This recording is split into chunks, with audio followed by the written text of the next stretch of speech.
My name is Stephen Smith, owner of Controllership Solutions. For more on my Quicken Consulting or virtual family office services, visit me at quickencoach.com or sundialvfo.com. This is the third installment of a series on new Quicken features in 2022. Our first two sessions dove into reordering of accounts, a reset button, and displaying the security symbol. My last webinar talked about restricted stock units. And in this seminar, we're going to talk about investment partnership functionality. The investment partnership security functionality was added in release 42.8 in July of 2022.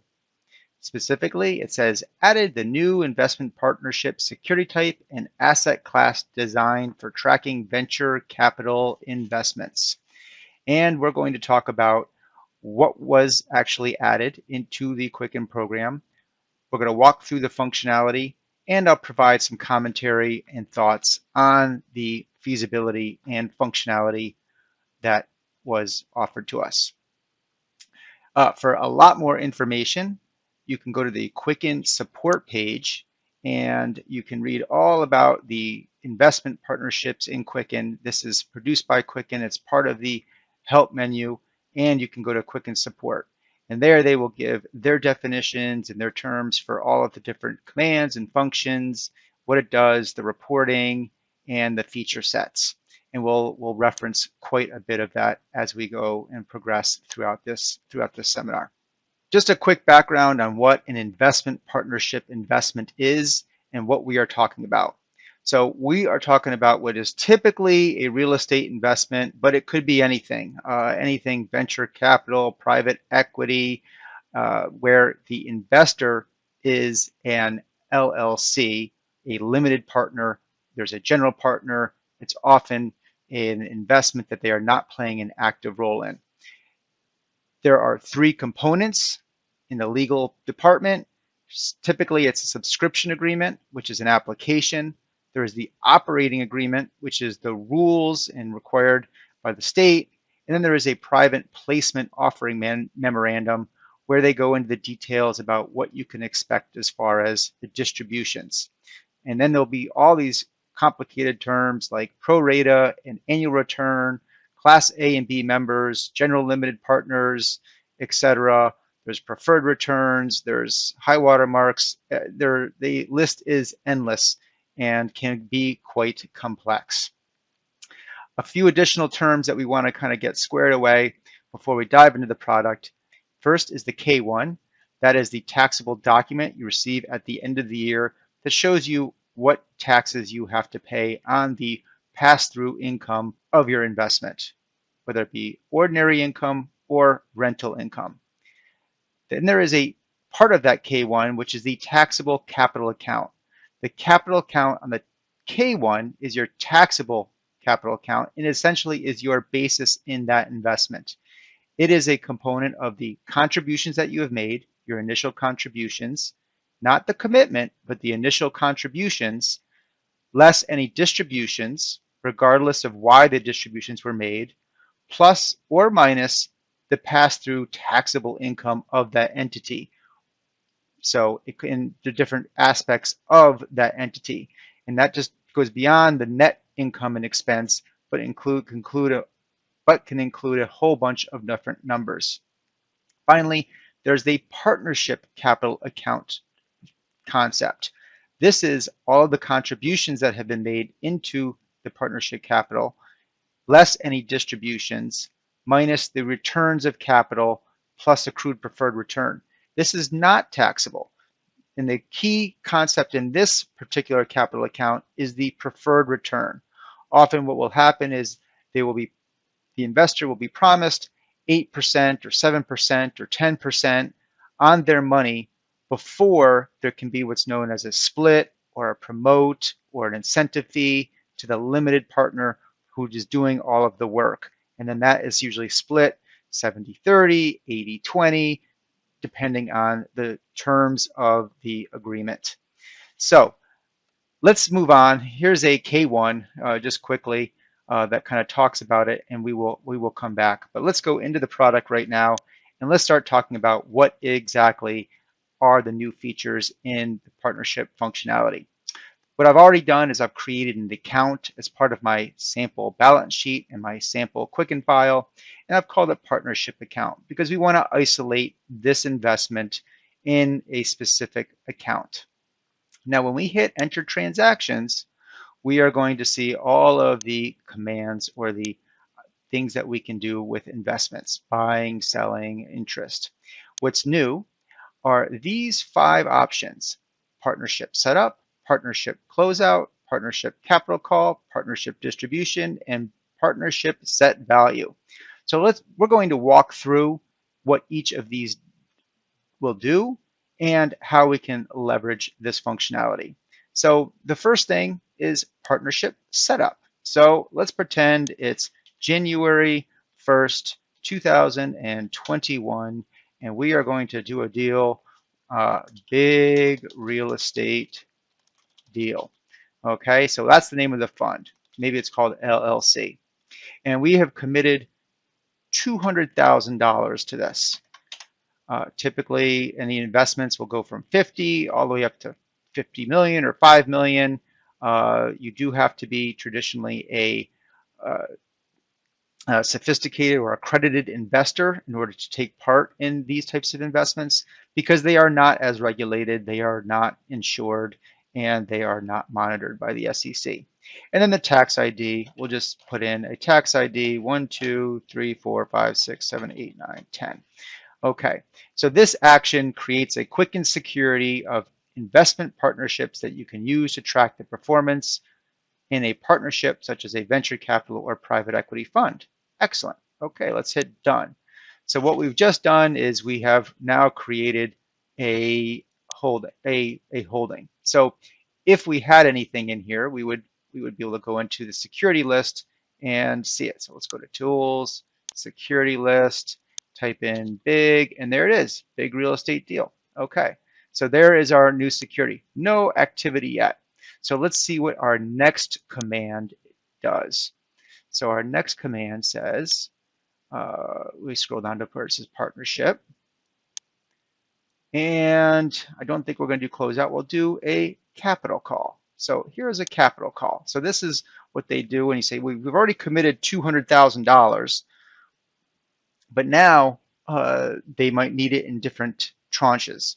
So let's say they need $100,000 to start off.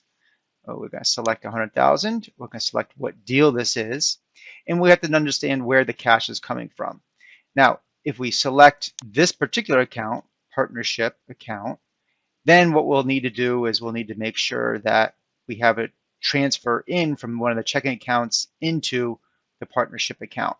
Or if we want to use it, if the cash is coming from, say, a Bank of America account or the Biz Checking 1, 2, 3, 4, we select that. And this is typical Quicken functionality. So now what we've just done is we've entered a partnership capital. Now let's see what this does in the register.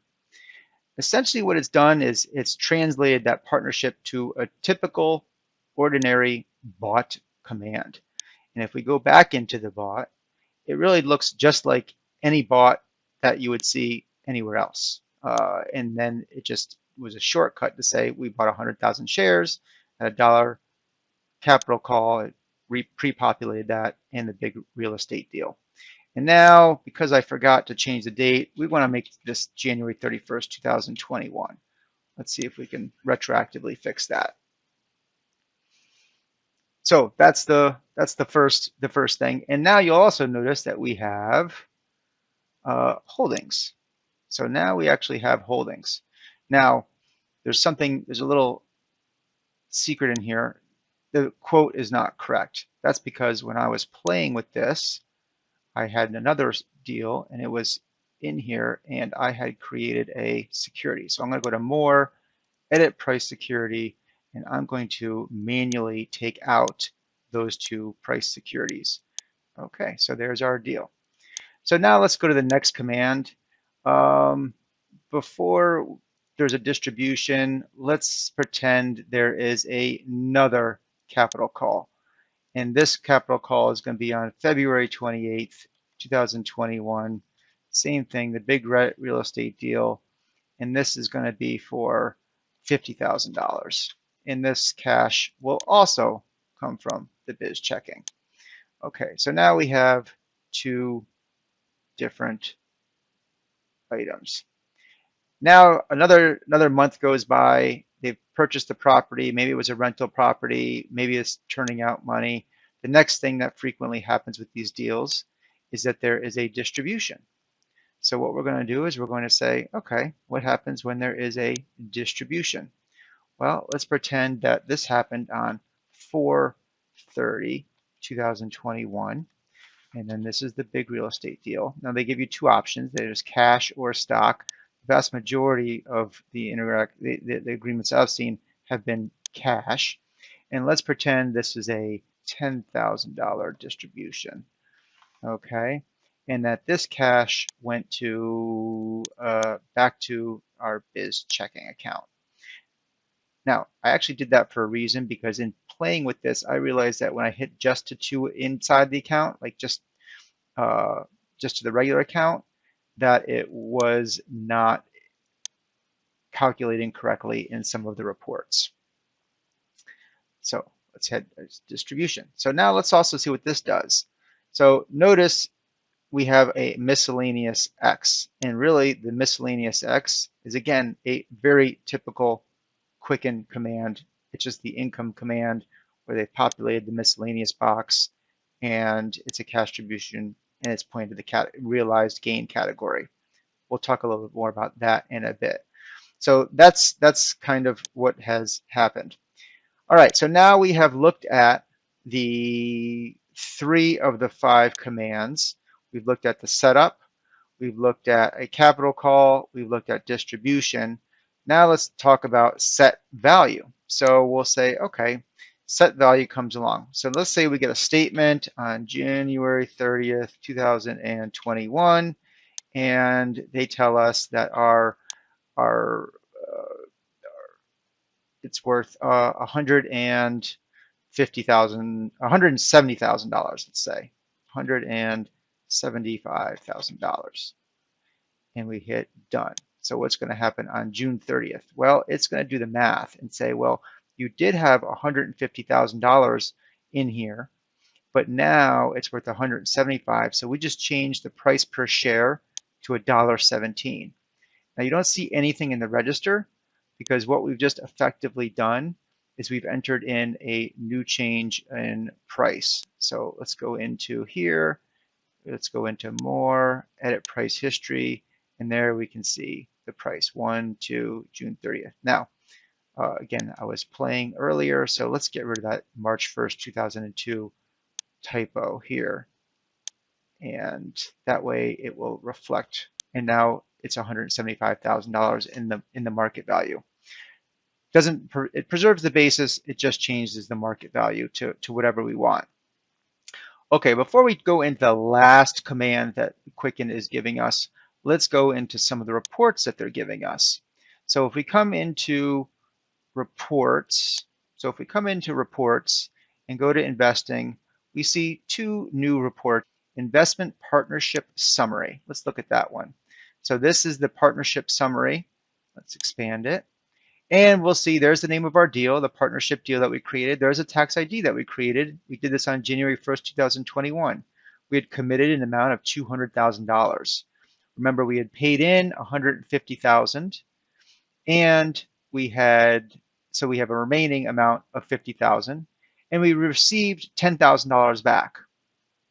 So now we have something else here, and that is called cash MOIC. MOIC stands for multiple of invested capital. Multiple of invested capital. I had not actually heard of that term before researching and looking at what Quicken's documentation has on this feature and functionality, but it is essentially a return of the invested capital. And here we would say it's 6.067. Then it gives us our current value of 175,000. So with a total MOIC of 1.233.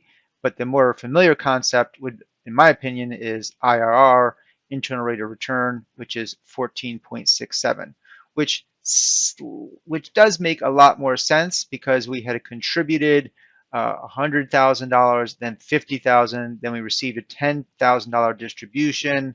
So that's 10 on 115. That's about, and then it was less than a year. So that's about 15%. That would be a very good return, and that makes a little more sense. So some good information. My favorite and most useful in my mind is the commitment versus remaining commitment and paid in. That's very key, as well as the IRR. Plus, it's nice to see a list if you have several investment partnership agreements. Now, the other report that they're giving us, also in the investment subcategory, is the investment partnership detail.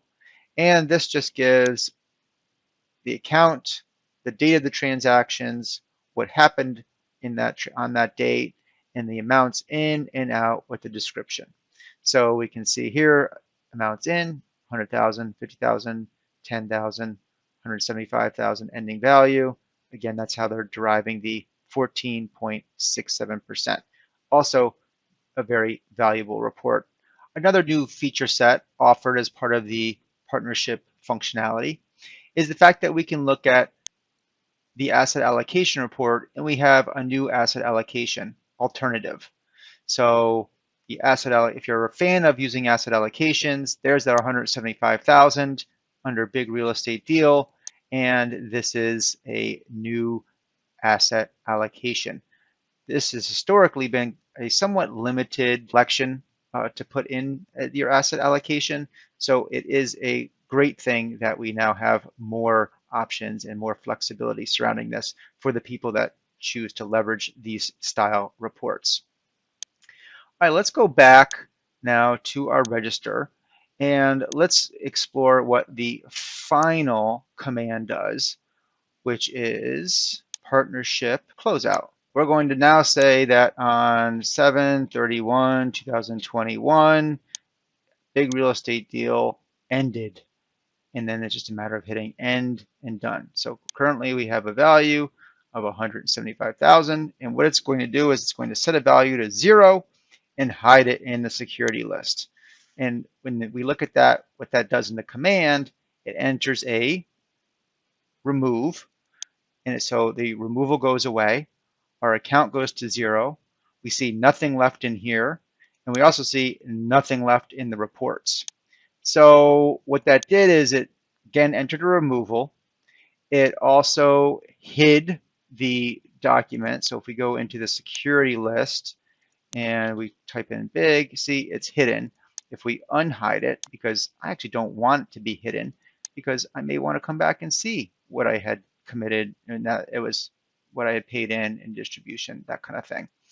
So those are the 5 commands in Quicken and in that functionality. And it is a good start, but I'm not sure if it is really as flexible enough and complete enough to account for a lot of the real estate and partnership agreements that I've seen. Going back to the K1, you'll notice that we have the partner's capital account analysis down here. So we have initial capital contributed, and then we have the current year increase, decrease, which is the pass-through income, which could be any of these 19 fields plus many more, less withdrawals and distributions to get to an ending capital account balance. The ending capital account balance is really what I'd like to see the basis in Quicken, and not to be confused with the partnership capital accounts, which might be very differently. In this particular one, this was a property deal where there was 100,000. You'll see the concept of priority return. This priority return is 7%. They have a calculation. It's a distribution. And basically, this is a accrued amount owable to the investor before any split takes place. So these kinds of concepts are what kind of throw problems into what I see as somewhat simplistic functionality that Quicken has come out with in their first version of this. How to compensate or override? Well, you want to take, I think some of the functionality was good. However, I don't think that we need to use a lot of the things. The bought, that's fine. You can add, that's fine. However, when there's income, I would never refer to this as realized income or realized gain. Instead, I create partnership activity income accounts. And specifically, it would be under ordinary income or real estate income. So, because those are the two that matter the most. And how do I do that? I just go into the category and I would create one. And then if I really got involved, partnership, I would come over to tax reporting, extended list, and then scroll down to the K1s where I would see all the different boxes. Now, there could be dozens of boxes depending on how detailed you want to be. I have never really cared about going much deeper than having the ordinary income or the rental income. And also, I would create a third category, maybe for just distributions, because in reality, when you receive a cash distribution from a real estate or any partnership agreement, you often don't know what it's for until the end of the year when you receive the K1. And then they might tell you, oh, this was a return of capital, in which case your priority would be lowered. And there's not often a direct correlation, which can make it even more complicated. So there I would, so in Quicken, create partnership income categories rather than use the default miss capital gain loss account. I would reconcile the taxable capital account to the basis of the K1s. I do not pay much attention to fair market value. I do not pay much attention to any quarterly or statements that say this is what we're valuing the investment as, because until it is sold, it often doesn't make a difference. And the other nice feature that I would leverage from the new functionality is the reporting. I thought that both the detail and the summary reports had a lot to offer. I hope this was helpful. If you have any questions, please contact me at quickencoach.com. Thank you.